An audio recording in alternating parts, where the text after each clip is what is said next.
Border Gavaskar test ಸರಣಿಯಲ್ಲಿ ಮೊದಲ ಪಂದ್ಯವನ್ನ team India ಗೆದ್ರೆ ಎರಡನೇ ಪಂದ್ಯವನ್ನ ಗೆದ್ದಿದ್ದು ಆಸ್ಟ್ರೇಲಿಯಾ. ಮೂರನೇ ಪಂದ್ಯ ಡ್ರಾನಲ್ಲಿ ಅಂತ್ಯ ಆಗಿದೆ. ಮುಂಬರುವಂತ ವರ್ಲ್ಡ್ ಟೆಸ್ಟ್ ಚಾಂಪಿಯನ್ಶಿಪ್ ಫೈನಲ್ ಗೆ ಲಗ್ಗೆ ಇಡಬೇಕು ಅಂತ ಅಂದ್ರೆ ಟೀಮ್ ಇಂಡಿಯಾ ಈ ಎರಡು ಮ್ಯಾಚ್ ಗಳನ್ನ ಗೆಲ್ಲಲೇಬೇಕು. ದಕ್ಷಿಣ ಆಫ್ರಿಕಾ ವರ್ಸಸ್ ಪಾಕಿಸ್ತಾನ ಮ್ಯಾಚ್ ನಡೀತಾ ಇದೆ.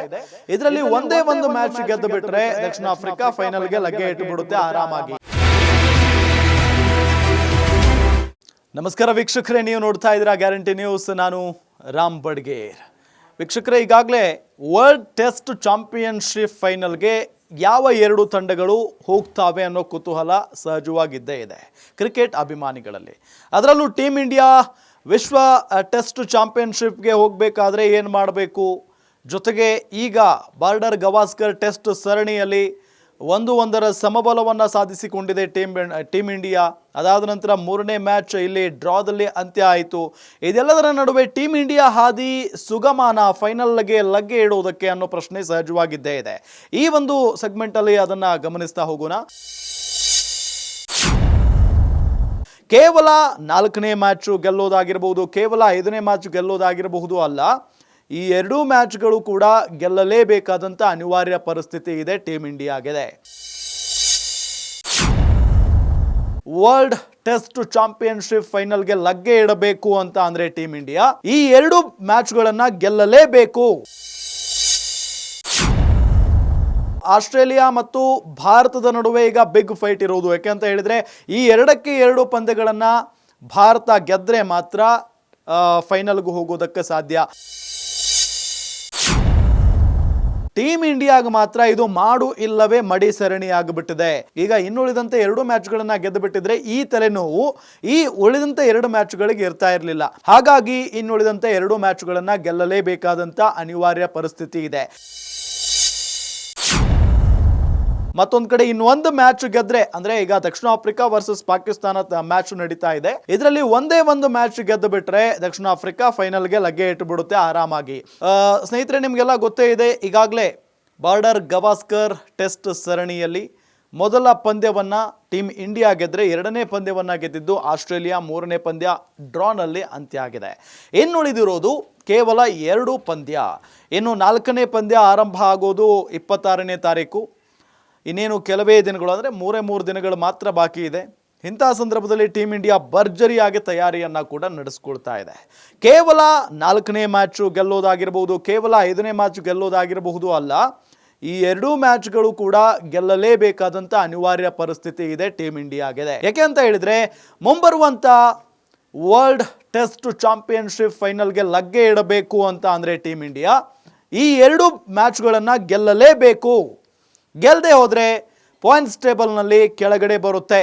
ಆಗ ದಕ್ಷಿಣ ಆಫ್ರಿಕಾ ಮತ್ತು ಆಸ್ಟ್ರೇಲಿಯಾ ವರ್ಲ್ಡ್ ಟೆಸ್ಟ್ ಚಾಂಪಿಯನ್ಶಿಪ್ ಫೈನಲ್ಗೆ ಲಗ್ಗೆ ಇಡ್ತವೆ. ಹಾಗಾಗಿನೇ ಟೀಮ್ ಇಂಡಿಯಾ ಇಲ್ಲಿ ಗೆಲ್ಲಲೇಬೇಕಾದಂಥ ಅನಿವಾರ್ಯತೆ ಇದೆ. ಈಗ ಯಾರ್ಯಾರ ನಡುವೆ ಫೈಟ್ ಇದೆ ಹಾಗಾದರೆ? 3 ತಂಡಗಳ ನಡುವೆ ಸಿಕ್ಕಾಪಟ್ಟೆ ಫೈಟ್ ನಡೀತಾ ಇರೋದು. ಒಂದು ಭಾರತ, ಆಸ್ಟ್ರೇಲಿಯಾ ಮತ್ತು ದಕ್ಷಿಣ ಆಫ್ರಿಕಾ. ಈ 3 ತಂಡಗಳ ನಡುವೆ ಸಿಕ್ಕಾಪಟ್ಟೆ ಫೈಟ್ ಇದೆ. ಅದರಲ್ಲೂ ಆಸ್ಟ್ರೇಲಿಯಾ ಮತ್ತು ಭಾರತದ ನಡುವೆ ಈಗ ಬಿಗ್ ಫೈಟ್ ಇರೋದು. ಯಾಕೆ ಅಂತ ಹೇಳಿದ್ರೆ ಈ ಎರಡಕ್ಕೆ ಎರಡು ಪಂದ್ಯಗಳನ್ನು ಭಾರತ ಗೆದ್ರೆ ಮಾತ್ರ ಫೈನಲ್ಗೂ ಹೋಗೋದಕ್ಕೆ ಸಾಧ್ಯ. ಮತ್ತೊಂದು ಕಡೆ ಇನ್ನೊಂದು ಮ್ಯಾಚ್ ಗೆದ್ರೆ, ಅಂದರೆ ಈಗ ದಕ್ಷಿಣ ಆಫ್ರಿಕಾ ವರ್ಸಸ್ ಪಾಕಿಸ್ತಾನ ಮ್ಯಾಚ್ ನಡೀತಾ ಇದೆ. ಇದರಲ್ಲಿ ಒಂದೇ ಒಂದು ಮ್ಯಾಚ್ ಗೆದ್ದು ಬಿಟ್ರೆ ದಕ್ಷಿಣ ಆಫ್ರಿಕಾ ಫೈನಲ್ಗೆ ಲಗ್ಗೆ ಇಟ್ಟು ಬಿಡುತ್ತೆ ಆರಾಮಾಗಿ. ಆದರೆ ಭಾರತದಂಗಲ್ಲ, ಬಲಿಷ್ಠ ಆಸ್ಟ್ರೇಲಿಯಾ ತಂಡವನ್ನು ಎದುರಿಸಿ ಎರಡು ಮ್ಯಾಚ್ಗಳನ್ನು ಗೆಲ್ಲಲೇಬೇಕಾದಂಥ ಅನಿವಾರ್ಯ ಪರಿಸ್ಥಿತಿಯಲ್ಲಿ ಟೀಮ್ ಇಂಡಿಯಾ ಇದೆ. ಇದರ ಜೊತೆಗೆ ನಾವ್ಯಾಕೆ ಬಿಟ್ಟು ಕೊಡೋಣ ಅಷ್ಟು ಈಸಿಯಾಗಿ ಅಂತ ಹೇಳಿ ಆಸ್ಟ್ರೇಲಿಯಾದವರು ಕೂಡ ಇದ್ದಾರೆ. ಯಾಕೆ ಅಂತ ಹೇಳಿದರೆ ಅವರು ಕೂಡ ಭಾರತದ ರೀತಿಯಲ್ಲೇ ವರ್ಲ್ಡ್ ಟೆಸ್ಟ್ ಚಾಂಪಿಯನ್ಶಿಪ್ ಫೈನಲ್ಗೆ ಲಗ್ಗೆ ಇಡೋದಕ್ಕೆ ಕಾತುರದಿಂದ ಕಾಯ್ತಾ ಇದ್ದಾರೆ. ಇನ್ನೇನು ಒಂದು ಮ್ಯಾಚ್ ಗೆದ್ದರೂ ಕೂಡ ಅವರೇ ಫೈನಲ್ಗೆ. ಹಾಗಾಗಿ ಟೀಮ್ ಇಂಡಿಯಾಗ ಮಾತ್ರ ಇದು ಮಾಡು ಇಲ್ಲವೇ ಮಡಿ ಸರಣಿ ಆಗಿಬಿಟ್ಟಿದೆ. ಎಲ್ಲ ಒಂದು ಕಡೆ ಮೊದಲ ಮ್ಯಾಚ್ ಯಾವ ರೀತಿಯಾಗಿ ಗೆದ್ರು, ಬಾರ್ಡರ್ ಗವಾಸ್ಕರ್ ಟೆಸ್ಟ್ ಸರಣಿ ಆರಂಭದ ಮೊದಲ ಮ್ಯಾಚ್ ಏನು ಗೆದ್ರು, ಅದೇ ರೀತಿಯಾಗಿ ಈಗ ಇನ್ನುಳಿದಂತೆ 2 ಮ್ಯಾಚ್ಗಳನ್ನು ಗೆದ್ದು ಬಿಟ್ಟಿದ್ರೆ ಈ ತಲೆನೋವು ಈ ಉಳಿದಂತೆ 2 ಮ್ಯಾಚ್ಗಳಿಗೆ ಇರ್ತಾ ಇರಲಿಲ್ಲ. ಆದರೆ ಈಗ ಆ ತಲೆನೋವು ತರಿಸಿಕೊಂಡಿರುವುದೇ ಟೀಮ್ ಇಂಡಿಯಾದ ಆಟಗಾರರು. ಹಾಗಾಗಿ ಇನ್ನುಳಿದಂತೆ 2 ಮ್ಯಾಚ್ಗಳನ್ನು ಗೆಲ್ಲಲೇಬೇಕಾದಂಥ ಅನಿವಾರ್ಯ ಪರಿಸ್ಥಿತಿ ಇದೆ. ವೀಕ್ಷಕರೇ, ನಿಮಗೆಲ್ಲ ಗೊತ್ತೇ ಇದೆ, ಕಳೆದ 2 ವಿಶ್ವ ಚಾಂಪಿಯನ್ಶಿಪ್ ಫೈನಲ್ ಆಡಿದ್ದು ನಮ್ಮ ಭಾರತ. ಮೊದಲ ಬಾರಿಗೆ ನ್ಯೂಜಿಲೆಂಡ್ ಜೊತೆಗೆ ಫೈನಲ್ನಲ್ಲಿ ಸೆಣಸಾಡಿದ್ರು ಟೀಮ್ ಇಂಡಿಯಾ ಪ್ಲೇಯರ್ಸ್. ಆದರೆ ಆ ಒಂದು ಫೈನಲ್ನಲ್ಲಿ ಟೀಮ್ ಇಂಡಿಯಾ ಸೋತು ಹೋಗ್ಬಿಡುತ್ತೆ, ನ್ಯೂಜಿಲೆಂಡ್ ಚಾಂಪಿಯನ್ಸ್ ಆಗ್ತಾರೆ. ಅದಾದ ನಂತರ ಹಾಲಿ ಚಾಂಪಿಯನ್ ಆಸ್ಟ್ರೇಲಿಯಾ ವಿರುದ್ಧ ಟೀಮ್ ಇಂಡಿಯಾ ಮತ್ತೆ ಫೈನಲ್ಗೆ ಲಗ್ಗೆ ಇಡುತ್ತೆ. ಆ ಫೈನಲ್ನಲ್ಲಿ ಆಸ್ಟ್ರೇಲಿಯಾ ವಿರುದ್ಧ ಸೋತು ಸುಣ್ಣ ಆಗುತ್ತೆ ನಮ್ಮ ಭಾರತ ತಂಡ. ಹಾಗಾಗಿ ಸತತವಾಗಿ 2 ಬಾರಿ ಸೋತಿರೋದ್ರಿಂದ ಇದು 3ನೇ ಬಾರಿಗೆ ಅವಕಾಶ ಈಗ ಇರೋದು, ಅಂದರೆ ಫೈನಲ್ಗೆ ಲಗ್ಗೆ ಇಡೋದಕ್ಕೆ. ಅಕಸ್ಮಾತ್ ಆಗಿ ಈ ಬಾರಿ ಏನಾದರೂ ಆಸ್ಟ್ರೇಲಿಯಾವನ್ನು ಸೋಲಿಸಿ ಟೀಮ್ ಇಂಡಿಯಾ ಏನಾದರೂ ಫೈನಲ್ಗೆ ಲಗ್ಗೆ ಇಟ್ಟಿದ್ದೇ ಆದರೆ ಎಲ್ಲ ಒಂದು ಕಡೆ ದಕ್ಷಿಣ ಆಫ್ರಿಕಾ ವರ್ಸಸ್ ಇಂಡಿಯಾ ಆಗ್ಬೋದು, ಇಲ್ಲ ಅಂದರೆ ಆಸ್ಟ್ರೇಲಿಯಾ ವರ್ಸಸ್ ಇಂಡಿಯಾ ಆಗ್ಬೋದು ಅನ್ನೋದು ಇರುವಂಥ ವಿಚಾರ.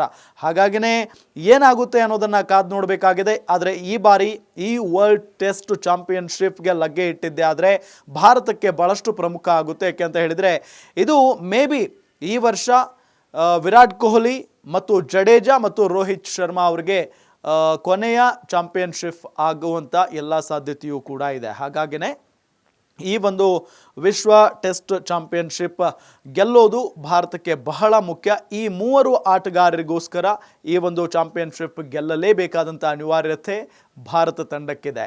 ಕಾದು ನೋಡೋಣ ಏನಾಗುತ್ತೆ ಅಂತ ಹೇಳಿ.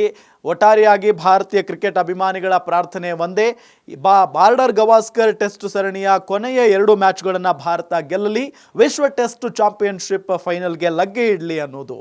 ನೋಡ್ತಾ ಇರಿ ಗ್ಯಾರಂಟಿ ನ್ಯೂಸ್, ಸುದ್ದಿ ಖಚಿತ, ನ್ಯಾಯ ನಿಶ್ಚಿತ.